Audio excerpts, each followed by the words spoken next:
You're someone with a vision for your practice, for your side hustle, and for your personal journey. But when it comes to establishing your path on how to get to where you want to be with your practice, things get a little messy. You're also someone who'd prefer to go in person instead of to groups and listening to everyone else's story. To me, it sounds like you could benefit from one on one consulting with our experienced practice of the practice consultants. From $5.95 a month and up, you can work with a consultant that will give you more direction and practical, tried and tested tips matched to you and your goals. For more information, visit practiceofthepractice.com/apply. Again, that's practiceofthepractice.com/apply.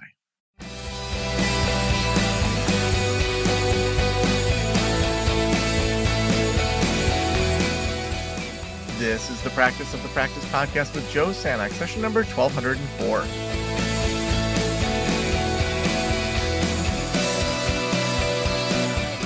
I'm Joe Sanok, your host, and welcome to the Practice of the Practice podcast, where we help you build a thriving private practice that you absolutely love.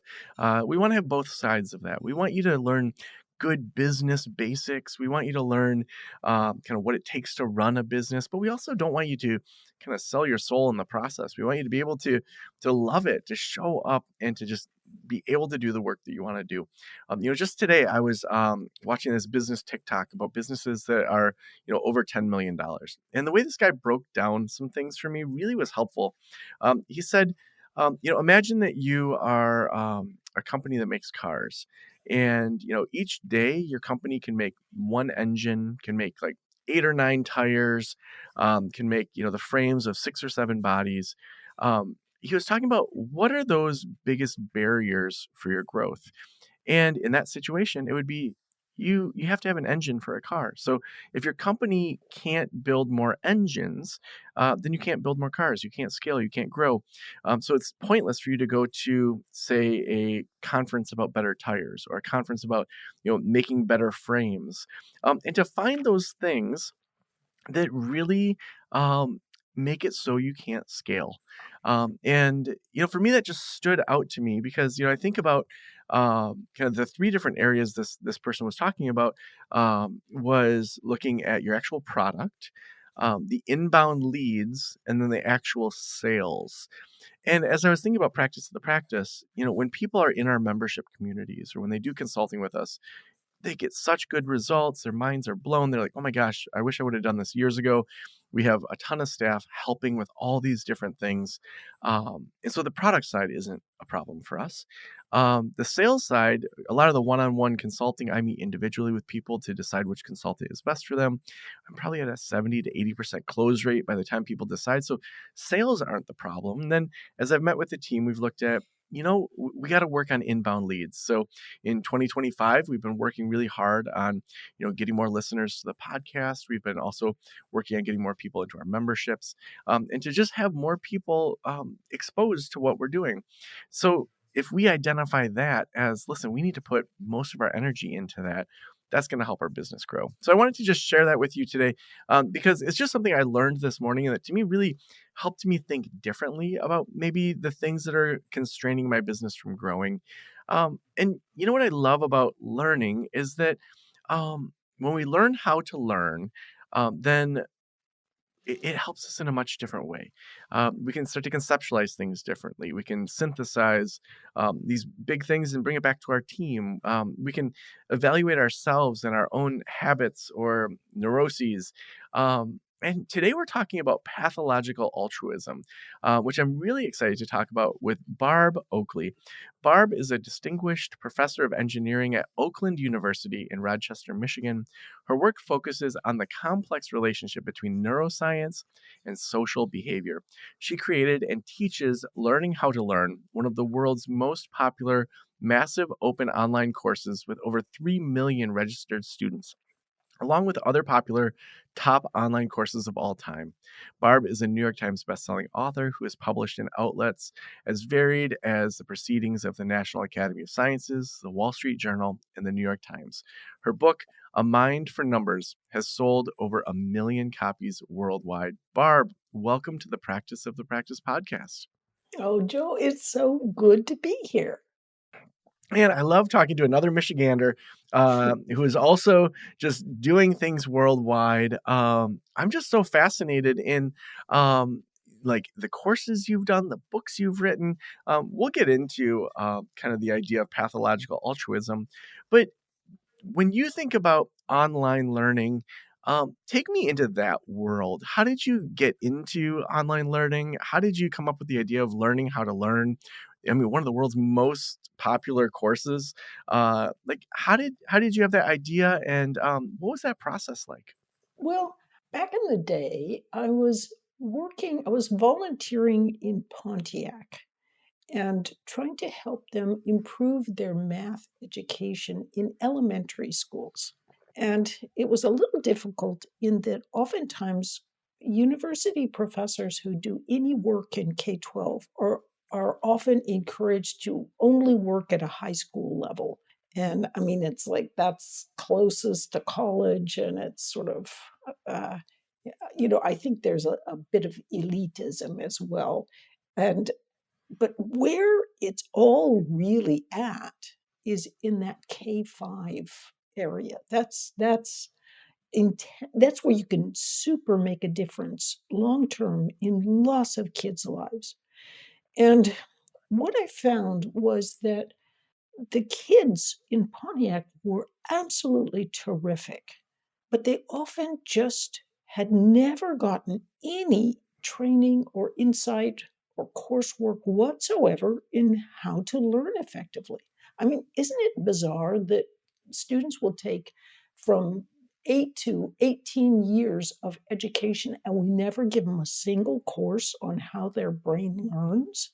And so, coming off of that experience of 5 years working with these wonderful students, I thought, wouldn't it be terrific to create a course on how you learn effectively? Because the fact of the matter was, I wrote a book called A Mind for Numbers about how you learn and can be successful, even if you're starting from ground zero in math and science and engineering. I mean, for me, when I was 26, I started with remedial high school algebra and Oh, wow. slowly began climbing my way upwards. I'm now a distinguished professor of engineering, but no one would have ever guessed it if I didn't actually tell people. But the tricks I use to help change my brain and become someone who fell in love with math and science are really tricks that anyone can use. And so that's why I put together that book. But then I realized that, many of the people that you most want to reach they're not going to read books. Even if they're really smart, they're just not oriented towards reading books. So I thought, well, you know, they are oriented towards watching videos. So why don't I make some really kind of clever, catchy, but in depth videos on growing from neuroscience and evidence based research on how we really learn, not just sort of theories that are 30, 50, 80 years old, but they really aren't grounded in what we know now about how the brain learns. So, anyway, my co instructor and colleague, Terry Sanowski from he's the Francis Crick professor at the Salk Institute. He and I put together these videos that formed Learning How to Learn, and people just really love them, and they still love them. It's been over a decade now, and it's like this classic that just seems to almost, if anything, get bigger and bigger. And that's sort of the story behind the creation of Learning How to Learn. Mm. Now, what are a couple of the basics of learning how to learn? One of the most important ideas is it relates to what is called retrieval practice. That simply means being able to pull information out of your own brain, not just scanning a page and saying, oh, yeah, I've got it in long term memory, but actually having that knowledge within your brain. Unfortunately, people have long been told by well meaning but misguided educators that, you don't need to remember things, you can always just look it up. But would I speak Spanish, for example, if I always just use Google Translate to look it up? Of course not. I have to have those links in my own long term memory if I'm to really know what I am, trying to learn. So, retrieval practice simply means pulling information from your own brain. You can do this with flashcards. Um, and but that makes it sound like, oh yeah, a simple vocabulary word or an anatomical term or something. It makes it Flashcards makes it sound like retrieval practice is just for simplistic little factoids. But actually, even on flashcards, you can ask very in depth and penetrating questions that allow you to explore ideas in your own mind. For example, not just what's the date of the French Revolution, but compare and contrast the French and the Russian revolutions. That's a pretty perceptive, higher Bloom's taxonomy sort of question. So if you read a page and you really need to know this information, make a little flashcard of the key ideas or look away from the page after you've read it and see if you can retrieve those key ideas from your own mind. That's when you know it. Unfortunately, students aren't taught this. So, what they often do instead is they'll reread something, kind of thinking if they reread it enough times, it'll go into their brain, which is sort of a waste of time because it gets easier to read, but it's not building those neural links of memory. Or they might underline or highlight, thinking that that is actually putting it in their memory, but it isn't. Or they'll create concept maps. That doesn't work either. It's not nearly as good as simply seeing if you can retrieve that information from your own mind. So that's one extremely powerful technique. Other techniques include the Pomodoro technique and also knowing the difference between focused and the more relaxed diffuse mode. Mm. I wanted to make sure we started with digging into some of that because, I mean, that's just such fascinating work that you've done. And we'll make sure we have links in the show notes for anyone that wants to sign up for that course. But kind of the main focus of our show today is something you've been working on researching pathological altruism. Why don't we start by defining that term and kind of digging into kind of the idea of that term? So that's a very good question and a great way to start. Is pathological altruism is in in a sense, if you can look at something as objectively as you humanly can, let's say that you're taking some action and you want to look objectively at the outcomes of the action you've taken and see if it's actually made things better as you obviously had wished to do when you took that action. So, for example, let's say that you are donating to Africa to help um, indigent individuals who are suffering from a famine there. So, you donate money, and the intention is to help people who are really suffering on the ground.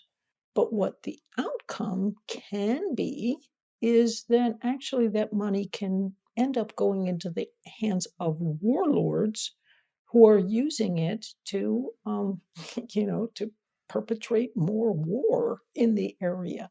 So you're not only not helping the people you thought you were helping, you're actually, you know, kind of contributing to a war. So you had well meaning intentions, altruism, but it actually was kind of pathological because you didn't look carefully at what the outcomes of what your benevolent intentions were. One can never be perfect, but in many cases, it's pretty obvious.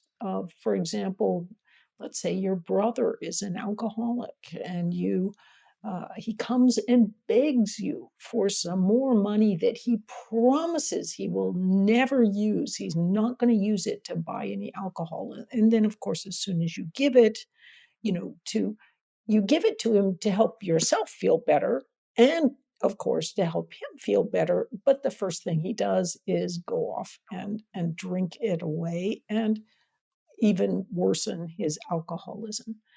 So there's so many ways that our own good intentions can trick us into um, perpetrating harm on the very ones we most want to help. And this goes from a high level, um, you know, like governments and, local governments, national governments, world governments. Uh, it, it can happen within a religious community, a not-for-profit community, all sorts, you name it, and it can happen there. But it can also happen with the profession of counseling. And here's what I mean by that. Let's say that you have a patient who comes to you who is really depressed. So you're you're feeling, because you really want to help that patient, is you have this sense that you should empathize with them and feel the very things they are feeling in order to empathize and in that way to be better, more helpful for that patient. But what there's a difference, and it depends on the neuroscientist that you speak with. But for example, Tanya Singer has differentiated between sympathizing, you have sympathy for someone, as opposed to having empathy for someone. Empathy, you can actually see in a person's brain. If you are empathizing and feeling what they are feeling, if they are depressed, you become depressed as well because you are those same feelings of the brain, a massive area involved in depression. It also, just as with your patient, signals that you are becoming depressed as well. But if you can, instead of empathizing with the depressed patient, you sympathize, and that uses a much smaller cognitive area of the brain. You're cognitively aware of what your patient is feeling, but you're not feeling the same thing that they're feeling. And this can actually help prevent burnout. It can help you kind of sail more smoothly. You're cognitively aware of the challenges being faced by your patient, but you're not climbing down into that pit with your patient, which can make you depressed and actually ultimately lead to burnout for you as in your counseling. Mm.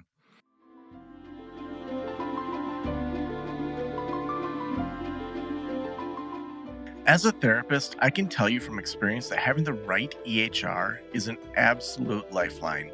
I recommend using therapy notes. They make billing, scheduling, note taking, telehealth, and e prescribe incredibly easy. Best of all, they offer live telephone support. It's available 7 days a week. You don't have to take my word for it. Do your own research and see for yourself. Therapy Notes is the #1 highest rated EHR system available today, with a 4.9 out of 5 stars on trustpilot.com and on Google. All you have to do is click the link below or type promo code Joe on their website over at therapynotes.com and receive a special 2-month trial absolutely free. Again, that's therapynotes.com and use promo code Joe on the website. If you're coming from another EHR, Therapy Notes will also import your demographic data quick and easy at no cost, so you can get started right away. Trust me, don't waste any more of your time and try Therapy Notes. Just use promo code Joe at checkout. what do you see as being maybe some of the common things that are taught in graduate schools or beliefs that the counselors take on, or personality traits that maybe they naturally have that tend to just push us into this pathological altruism? Unfortunately, empathy is often conveyed and taught and spoken of as if it was a unilaterally good quality. That empathy, if we can just have all of our, if we're a teacher, have all of our students be empathetic. If we're a counselor, if we can be all be very empathetic counselors, that will really be a helpful thing. And everywhere you look, if you do a Google search for books on empathy on Amazon, for example, you will see hundreds of titles on the value of empathy. But again, empathy actually is really it's a dangerous emotion, because think about it this way. Let's say that you moved to a new school. You're 13 years old. You moved to a new school district. Now you're the new one there, and there's actually some bullies in that school. And in order for you to be able to join the group, and you want to, you so want to be accepted, you want to, you empathize with the group, and you want to be accepted by the group. So they tell you to go out in the back and start committing some crimes, or do some things that are actually kind of mean to other students. Your own desire to be liked can lead you to, and your empathy with those kind of nefarious individuals can lead you to be doing some things that are harmful for other people. When you're, I mean, on a grander scale, Hitler used to say, uh, um, when I can appeal to their altruism, their best traits, that's when I have them. That's when I can, essentially when he could manipulate them. So, our we have to just be very careful that empathy is not a unilaterally good thing. Uh, Psychopaths prey on people who are very empathetic, because they really care, and it's easier to manipulate them. To my mind, we should be very much more careful about how we teach about empathy. It is not always a good thing. Mm. Now, when you think about the ideal therapist, so you're sitting in front of someone or someone you care about sitting in front of someone, and they don't have pathological altruism, they understand some of the pitfalls of empathy. How do you see that benefiting the therapeutic process? So, are you talking about if that is the counselor or the Yeah. patient? Yeah, I guess what do we hope that therapists would start to do instead of having pathological altruism or kind of falling into some of these pitfalls of empathy? What do we hope that they would do? What we would hope is that, as a counselor, really the perfect counselor can understand what the other is going through, but not be so caught up in that emotional world that they can't step back and rationally um, make the best advice possible. And I'll give you a bit of a silly example. But for example, when our two daughters need money, they or would like to have some money for some purpose or other, uh, they will come to me because I like to make them happy. I empathize with them, and I will immediately say yes. Their father, on the other hand, will immediately say no. But when they have something really, really awful that's happened in their life, they don't come to me. They go to their dad. And why? Because my husband he is able to, he doesn't need to make them happy. I mean, of course, he wants to. He can think about their situation much more objectively. So instead of being like me, where, they come to me, they're crying and so forth, I start crying. I can't, I'm not really making good decisions for them. He can step back, look dispassionately, no matter what the event is, and give them really good advice without getting all wrapped up in sharing through empathy what their emotions are. So he is truly the better counselor, unless unless it comes to giving away money, then well, perhaps he's still the better counselor that way too. Mm. Yeah. What do you wish was taught in grad schools? Like whether it's around empathy or whether it's around learning, what do you wish that therapists were being taught in grad school? Oh gosh. Well, first thing I taught a course once for honors college at Oakley University on pathological altruism. And I still hear back from some of those students, and they tell me that that was the most insightful and helpful course they had.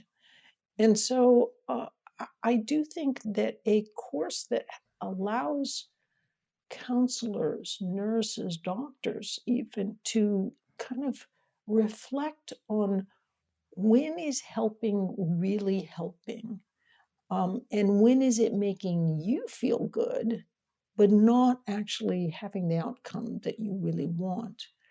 I'll give you an example of the kind of thing that could be taught in this course. Back in the 1930s, a 5-year study was run, uh, and it was uh, in Boston, and it was the Cambridge Somerville schoolboy study. And what was done was they had 500 schoolboys. They divided them into two groups that were matched per, with all sorts of issues like, what was the family income, what was the degree of help that the family had, where did the family live, all this kind of stuff. So each pair of boys was matched by their characteristics. Then they randomly separated the boys into two groups. One of the matches would go in one group, the other in the other group. And for the first 250, that was the control group, they did nothing. For the second 250, they gave them every kind of benefit that you could imagine. They gave them extra counseling, tutoring to help them with their classwork, additional medical support, babysitting for the rest of the family, just all sorts of things to try to help those youngsters. Then they followed up 30 years later to see what had happened to these boys. And they found nearly every one of those individuals. And one group ended up having far more alcoholism, drug abuse. They ended up in prison more. They were suffered more from psychological illnesses like depression. They were in lower class jobs. All of this was really, quite statistically significant. And this one group all had these kind of really bad outcomes. Which group was it? Hmm. I mean, I'm going to guess the people with the support. Exactly.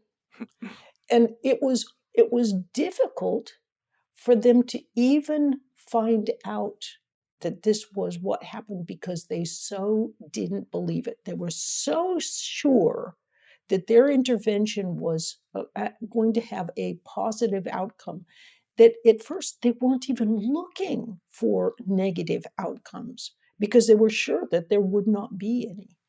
But Joan McCord, who has kind of pioneered before her untimely death, long-term studies, follow-up studies of well-meaning programs. um, Everybody just thought, oh, look, all the money we poured in there did a great job. But actually, it was a tremendous waste of money, and with outcomes that harmed the students involved. Here's the weird thing, though: when they surveyed the students they all said, "Wow, this was a great program. Really helped me." It was only when you actually looked at the specific outcomes. The students themselves, they just wanted to make the interviewers happy. Of course, this program was helpful for me, but it clearly was absolutely not. And so often, programs are developed that no one checks the outcome. For example, in when the Twin Towers fell, um, around 9,000 therapists descended on New York City to with critical incident stress debriefing to help people overcome traumatic occurrences that they'd experienced. And so, this was terrific. All the, therapists really wanted to help. But then when they started looking at the data, they began to realize these therapists weren't helping the sufferers of PTSD. In fact, they seemed to be harming them in many cases.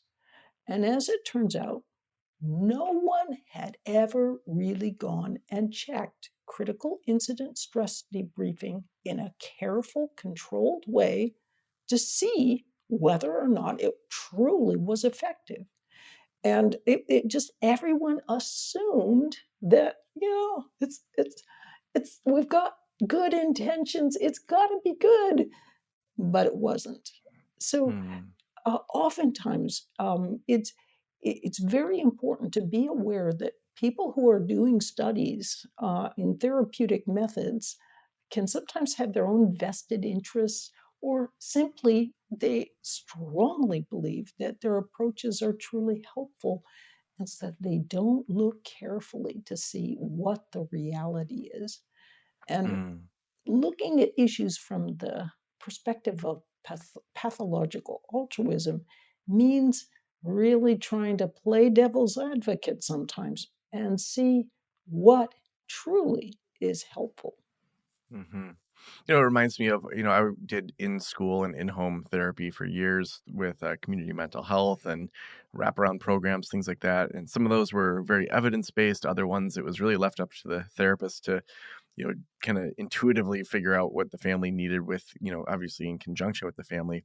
But I remember the documentary Paper Tigers. It came out in 2015. And what they do is they take the ACEs studies, so the adverse child scale, adverse child experience scale, and this place out in Washington implemented that and brought in social workers and did all these things to follow what the ACEs scale basically told them. And they saw that their graduation rate went up fivefold, that their expulsion rate decreased, that the amount of fights kids had was, I think, below 75%. And so they actually used evidence-based things and then followed it and followed those students. And to me, those sorts of things where we show support in addition to the counseling, where we look at that whole person, just helps us do better care overall, rather than just having our hearts feel for people. There's nothing wrong with that, but also we want to make sure we're doing good care in a lot of different ways. Barb, the last question I always ask is, if every private practitioner in the world were listening right now, what would you want them to know? Oh, I would like them to know that work in counseling often involves getting people to kind of look with fresh perspectives, to learn in new ways.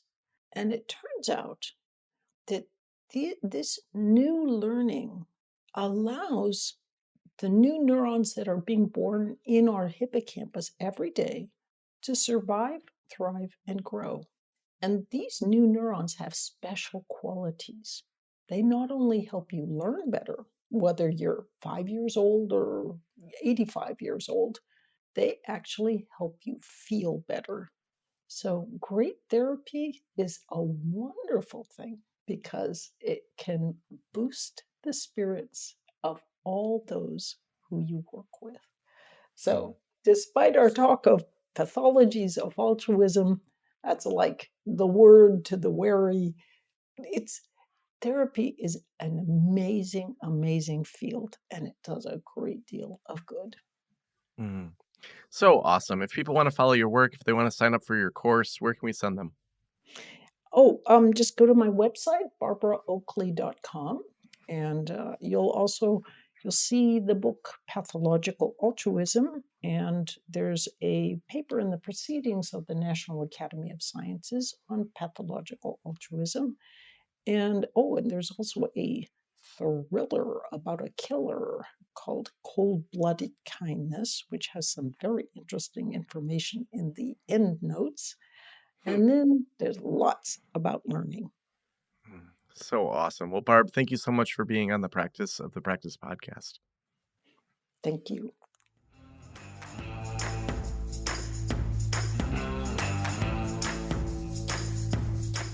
Well, go take some action, sign up for that course, check out those books. So many great resources we're covering here, several days a week. We couldn't do this show without our amazing sponsors. And if you're looking for a new electronic health records system, Therapy Notes is the one for you. We still have consulting clients that come in that are using other EHRs and they switch over to Therapy Notes and they're just like, why didn't I do this years ago? So if you have an individual practice, if you have a group practice, Therapy Notes is for you. Head on over to therapynotes.com. They're HIPAA compliant. They have built-in video. They make it so easy on your biller. Just use promo code Joe at checkout to let them know that this podcast is working for you to hear about them, but also you get a couple months for free. Thank you so much for letting me into your ears and into your brain. Have a great day. I'll talk to you soon. Special thanks to the band Silence is Sexy for that intro music, and this podcast is designed to provide accurate and authoritative information in regard to the subject matter covered. It is given with the understanding that neither the host, the producers, the publishers, or guests are rendering legal, accounting, clinical, or other professional information. If you want a professional, you should find one.